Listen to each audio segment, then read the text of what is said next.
Obrigada pelo apoio à rede Som Life de televisão.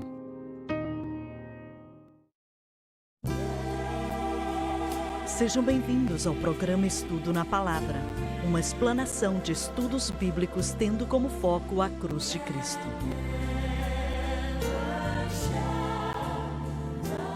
Bem-vindo hoje ao Estudo na Palavra. Eu sou o evangelista Jimmy Swaggart com o John Rosenstern, com o Joseph Larson, com o Josh Rosenstern e com o Dr. Don Paul Gray, com o Dave Smith. E é muito bom poder estar com você aqui hoje. John, você pode continuar de onde paramos? É no versículo 26. Eu li o versículo 26 ontem, mas, por favor, leia de novo o capítulo 2 de Daniel, versículo 26.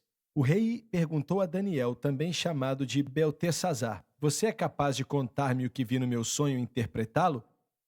Daniel respondeu: nenhum sábio encantador. Só um minuto. Olha, eu tenho uma pergunta aqui. O rei perguntou a Daniel: você pode me falar qual foi o sonho que eu tive e a interpretação do sonho? O único povo na face da terra que tem conhecimento sobre o que está por vir, não o que vai acontecer amanhã, não de bobeirada, mas do que vai acontecer neste planeta. E são os cristãos, salvos e batizados com o Espírito Santo. Então, quando o rei perguntou: você pode me dizer? E por aí vai, ele estava perguntando para a pessoa certa. E, infelizmente, não existem muitos que parecem acreditar na palavra de Deus, mas ainda existem muitos que eles amam a Deus e, como alguém disse aqui, ainda existe esperança. Irmão Swagger, um ministro chamado Jason Simmons, que veio e pregou uma mensagem, e a pergunta na mensagem dele era: o que você tem em casa? E essa mensagem era sobre a viúva de Zerafate, que Elias foi visitar, e ele perguntou o que ela tinha. E a ideia do sermão foi que o que ela tinha na casa dela era o bastante para que Deus usasse e operasse um milagre. É a mesma coisa com a igreja hoje. Não precisamos buscar, como muitas igrejas fazem hoje, visitando as convenções da Starbucks, perguntando para eles como é que você deve colocar o profissionalismo na igreja. Como é que é, rapaz? Repete aí. Não, é porque eu estava lendo um livro que estávamos estudando e eles estão aprendendo algo que vem de uma corporação como Starbucks, porque eles tiveram sucesso. Mas o que esse povo sabe de pregar o evangelho? Bem, da mesma maneira que essas companhias fazem um bom produto, como o irmão Dave falou, como igreja nós estamos aprendendo do mundo. Ele está falando de marketing. Não, eu sei do que ele está falando, eu entendo, mas o que é que eles podem ensinar para a igreja?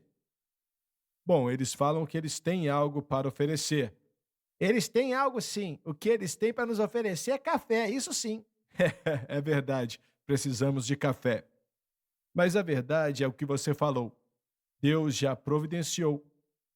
Ele colocou os dons no corpo de Cristo, colocou no corpo de Cristo os ofícios, as funções, e assim como foi com Daniel, Deus o usou de uma maneira especial. O que ele tinha revelado já estava no coração de Daniel desde o princípio, mas só começou a abrir as portas para ele depois. Esse dom estava no coração dele, e é um pensamento simples, mas o que você está falando é verdade. Existe esperança, e é aquilo: Deus já sabe da fome que vamos passar, e ele já colocou, na verdade, ele já convenceu, ele está abrindo, dando revelação e tocando corações agora, para que sejam usados dessa maneira. Mas ele sempre fez assim, mas sempre existe esperança, como você falou. Ele vai usar homens como João Batista para converter o coração dos pais aos filhos, e ele vai trazer uma restauração de alguma maneira. E ele já está fazendo isso, para dizer a verdade. Olha o que Deus está fazendo através desse programa, dessa rede de televisão. Você estava mencionando como no meio de todo esse vírus que encaramos, o Senhor tem feito mais pessoas assistirem, mesmo na tempestade. Deus está mostrando a verdade de que Ele é fiel, que Ele nos deu um meio de vencer tudo isso. É a maneira de Deus. Ele fez isso com Daniel e está fazendo hoje. E Deus usa as pessoas que outros jamais imaginariam que Ele podia usar. E Ele olha para o coração da pessoa. Irmão Swagger, se pudermos continuar falando do que você falou há um instante atrás, que são os cristãos que têm a resposta para o que está por vir da palavra de Deus, e é o mesmo recurso que temos para responder às perguntas: aonde estamos e de onde viemos? Quando o homem tenta responder às perguntas do coração humano sem a palavra de Deus, acaba em uma mentira e uma teoria falida. A palavra de Deus nos diz de onde veio o homem. Deus criou os céus e a terra. O homem tem tentado resolver isso sem Deus, e aí temos a teoria da evolução e várias ciências construídas em uma filosofia de nada. Aprendi muito sobre isso, e essa é a tentativa do homem de responder a perguntas sem a palavra de Deus, que nos dá a resposta. O cenário do homem agora, os problemas que encaramos, é daí que veio a psicologia. Homem tentando resolver os problemas da vida sem a palavra de Deus. As grandes questões da vida. O que é a vida? Existe um lugar chamado céu e um lugar chamado inferno? E o que é vida eterna? Só o Evangelho responde essas questões, mas nenhuma outra coisa. Essas são as questões verdadeiras. São as coisas que importam, têm valor. Fora outras bobeiras, né? Tipo a igreja indo para Starbucks para aprender a ganhar o mundo para Jesus e encher as igrejas. O que você ia dizer? Não, eu estou chocado com você e a Starbucks aí. Não, porque eu acho que vocês estão brincando, não é? Não, é verdade. E eu entendo o que eles estão tentando fazer. Estão tentando descobrir a situação com o marketing, as estratégias, as filosofias sobre como fazer as coisas. E a palavra de Deus nos mostra como construir a igreja. E se não estiver na Bíblia, não é algo que devemos fazer. Eu sempre disse, se está na Bíblia, a gente faz. Se não está, a gente não faz. É só seguir isso. Mas eu posso falar sobre algo que nós estamos próximos disso? Dá para você imaginar, por um instante, esse chefe aqui, chamado Arioque, perdidinho, sem saber o que fazer, mas ele recebeu uma ordem. Você tem que pegar esses sábios e matar todos. Podiam ser centenas deles, certo? E Daniel se levanta, como você fez aquele dia em Washington, com uma resposta. Deixa eu responder esse homem. E aí, esse jovem judeu, eu não acho que ele era um homem velho, não. A gente sabe qual era a idade dele nessa época? Daniel, acho que ele não era muito velho, talvez pouco mais velho do que 25 anos, talvez. Então, olha só, esse jovem aparece na frente de Nabucodonosor. Eu imagino a aparência dele. Eu não sei, você acha que talvez ele fosse intimidador? E aí ele diz, eu tenho a resposta. Hoje, diríamos que ele era um prisioneiro de guerra. Verdade. Mostram claramente que ele era de Judá. Ele é um cativo que trouxemos. Sim, ele fala, eu tenho a resposta. O quê? Esse homem da Judéia? Esse prisioneiro de guerra aí? Vou deixar você responder o resto. Realmente, olha, mas Daniel tinha a resposta. Essa é a situação. Mas pode continuar, John. Daniel respondeu, nenhum sábio, encantador, mago ou adivinho é capaz de revelar ao rei o mistério sobre o qual ele perguntou. Existe uma repreensão ao rei implicada aqui na resposta de Daniel. Ele pergunta isso, é claro, inspirado pelo Espírito Santo. Quando vocês perguntaram que tipo de homem era Nabucodonosor, ele era o rei mais poderoso na face da terra. Não havia outro como ele. E dá para imaginar Daniel dizendo aqui, esse homem está me dizendo o que os magos não conseguiram me dizer. Então, Daniel, vamos para o intervalo, voltamos já, não saia daí.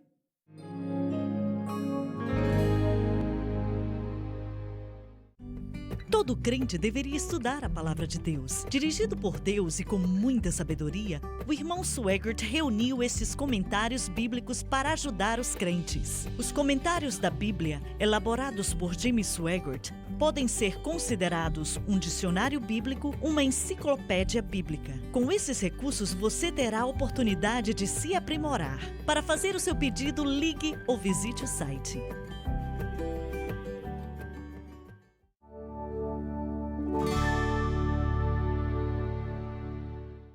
Bem-vindo de volta. John, você pode começar no versículo 27, a não ser que vocês queiram mencionar mais alguma coisa. Pode continuar. Daniel respondeu: nenhum sábio, encantador, mago ou adivinho é capaz de revelar ao rei o mistério sobre o qual ele perguntou. Nós vemos uma repreensão de Daniel em direção do rei. Ele fez essa pergunta inspirado pelo Espírito Santo. Pode ler o 28. Mas existe um Deus nos céus, senti agora, hein? Que revela os mistérios. Ele mostrou ao rei Nabucodonosor o que acontecerá nos últimos dias. O Senhor e as visões que passaram por tua mente quando estavas deitado foram as seguintes. O que acontecerá no futuro foi revelado, sim. Os que dizem que as profecias de Daniel não têm a ver com os últimos dias, mas foram preenchidas nos dias de Cristo, não leram esse versículo, porque diz nos últimos dias, que inclui os tempos que vivemos hoje.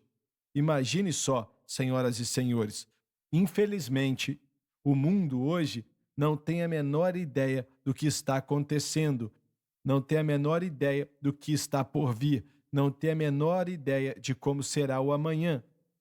Não sabem e não têm a menor ideia. A Bíblia é o único livro do mundo que tem 1/3 dela como profecia. E não existe outro livro santo que traga profecias nele. Pelo menos que eu saiba. Eu acho que o Alcorão não traz profecia alguma, não é mesmo, John? Não tem, irmão Swagger. No Islã, eles tentam criar certas profecias a respeito de algumas coisas, mas pelo que eu tenho estudado, tendo como fonte os eruditos de Western, eles não veem elementos proféticos para os últimos tempos. Mas uma das maneiras que sabemos que essa é a palavra de Deus é porque todas as profecias aqui se cumpriram, centenas delas, se não milhares. Para ser sincero com os muçulmanos, eu quero dizer que nos hadiths, que são as tradições de Maomé, existem muitos elementos naqueles livros, como o Al-Baqara e o Al-Islam, outras coisas assim, que falam dos fins dos tempos, pois é parte da fé muçulmana.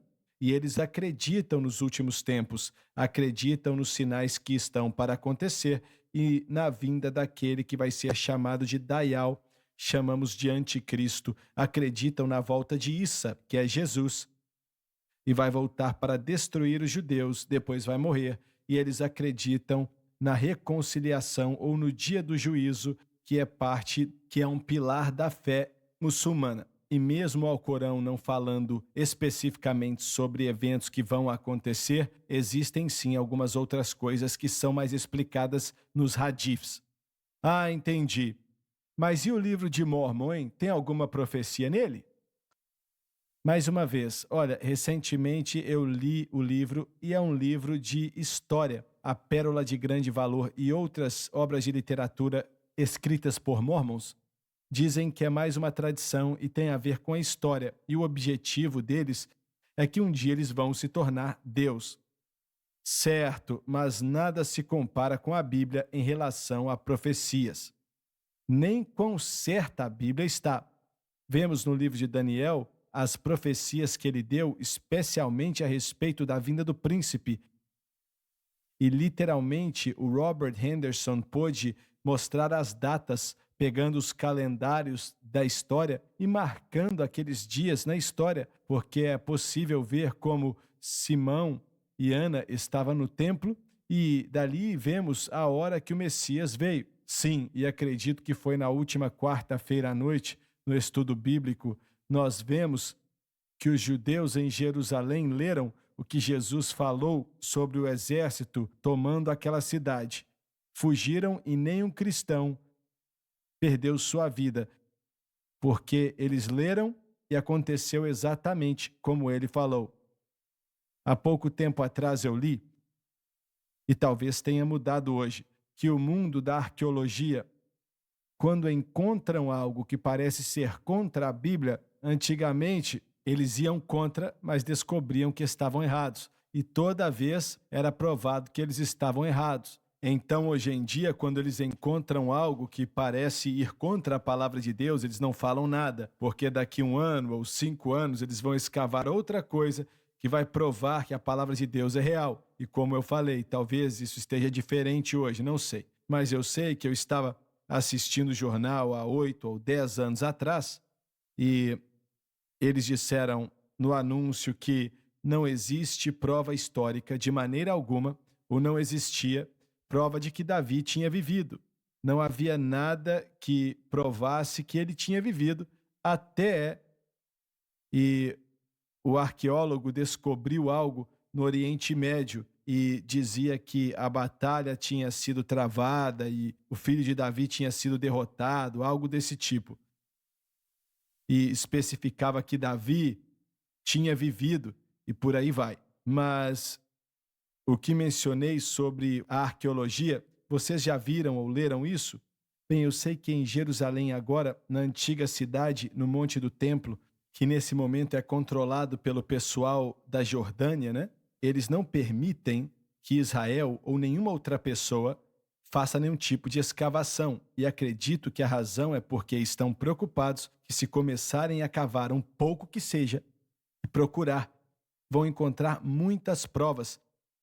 Primeiramente que Israel ou os judeus são os donos da terra. Isso também ia mostrar que o Antigo Testamento é real, tudo que está ali de maneira cronológica. Quando você vai para Israel, você conhece os contos, ou seja, você que já esteve lá sabe que se você pegasse um pedaço de terra e cortasse ele no meio, e você pudesse ver as camadas do tempo das pessoas que viveram ali em épocas diferentes, é o que está no Monte do Templo. É uma grande camada que mostra a história completa de todos que viveram ali em tempos diferentes. Agora, existe um lugar chamado a Cidade de Davi, a cidade antiga de Davi, que fica ao sul do Monte do Templo. Estão sempre escavando ali e constantemente eles encontram provas e vários artefatos. Literalmente são provas que comprovam desde o tempo de Cristo até vários anos depois. Então, para ser sincero, eu creio que as pessoas estão com medo de começar a escavar mais porque estão com medo de ver que a palavra de Deus, ela é verdadeira. Mas o que eu quero mostrar é que tudo nesse livro aqui é verdade. Não tem fábula aqui, não tem piada nenhuma aqui, é a verdade e é a palavra de Deus. Não existe nada no mundo como ela. E o objetivo da vida de todo cristão deve ser entender o que ela ensina e fazer o melhor para seguir o que está aqui. Se me lembro bem, existem umas 300 profecias sobre a primeira vinda de Cristo. 300, e ele cumpriu a todas elas. Que é uma impossibilidade estatística. Só o Senhor sabe quantas existem para a segunda vinda, 2 vezes mais.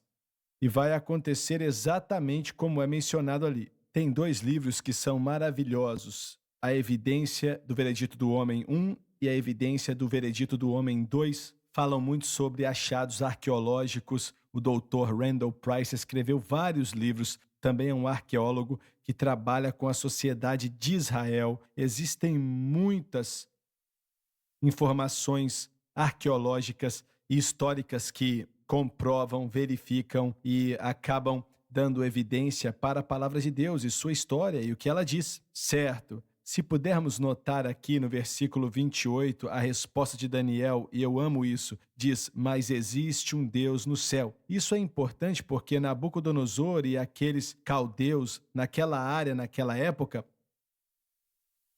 eles olhavam muito para as estrelas, para o céu, para conseguir ter sabedoria e conhecimento, aqueles sábios ali. Então, Daniel dizendo isso, eu sei que os magos da Pérsia depois vieram desse tipo de ensino. Os sinais astrológicos no céu e É claro, sabemos que os magos vieram quando viram a estrela de Belém. Alguns eruditos acreditam que Daniel era considerado líder daquele grupo e depois, no reino persa, trouxe os conceitos do reino de Cristo. Sim, mas ele estava dizendo para o rei, aquele que é supremo acima das estrelas do céu, que você está olhando para elas, revelou isso para mim. E podemos dizer a mesma coisa hoje. Você pode falar de sinais, ciência e tecnologia, mas conhecemos aquele que criou tudo desde o princípio, o Rei dos Reis e Senhor dos Senhores. Daniel estava estabelecendo aqui o aspecto supremo de Deus. Como você disse, ele não é mais um Deus. Você está buscando a resposta nas estrelas, mas vou te dar a resposta daquele que nomeou as estrelas. Essa é uma resposta muito importante. Quando ele diz, existe um Deus no céu, acho que os olhos de Nabucodonosor ficaram desse tamanho. Verdade. John, pode ler o versículo 28. Mas existe um Deus nos céus que revela os mistérios. Ele mostrou ao rei Nabucodonosor o que acontecerá nos últimos dias. O sonho e as visões que passaram por tua mente quando estavas deitado foram as seguintes. O que acontecerá nos últimos dias foi revelado. Aqueles que dizem que as profecias de Daniel não são para os últimos dias, mas que foram cumpridas nos tempos de Cristo, não leram este versículo. Agora, vocês leram a respeito desses pregadores que dizem que Daniel, que o que ele falou ali se cumpriu antes de Cristo, em 80 ou 70 antes de Cristo e tal. Vocês já leram sobre isso? Houve um movimento no fim do século XIX se tornou, que é o conceito da alta crítica, que é a teoria do Harry Nelson, a teoria do JP, que também, juntamente com a teoria da hipótese, a teoria que Moisés não foi o único autor dos 5 livros do Pentateuco. Isaías vinha de 2 autores, e a ideia também era que o livro de Daniel não foi escrito por ele, mas sim durante um tempo que foi depois, que não era original. Mas o Robert Henderson, no livro O Príncipe que Virá, traz evidências de que em 1894 a história e os elementos mostram que foi antes desses eventos, e o que Daniel escreveu realmente foi as profecias mais corretas que temos hoje. Muito obrigado por estar conosco hoje. Não perca o próximo programa.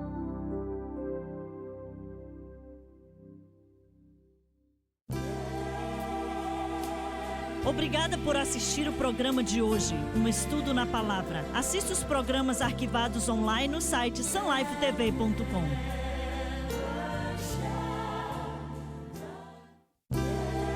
Obrigada por ter assistido o programa Estudo na Palavra.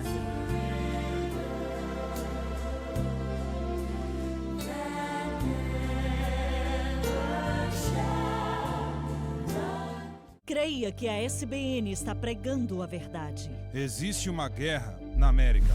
Uma guerra entre as trevas e a luz. Se posicione e fale a favor da cruz. Existem aqueles esperando nos bastidores que, se eles tivessem o poder, eles eliminariam qualquer pregação sobre o pecado em um piscar de olhos. O amor do Pai não está naqueles que abraçam os caminhos do mundo. Impactando o mundo para Cristo. Esta é a SBN.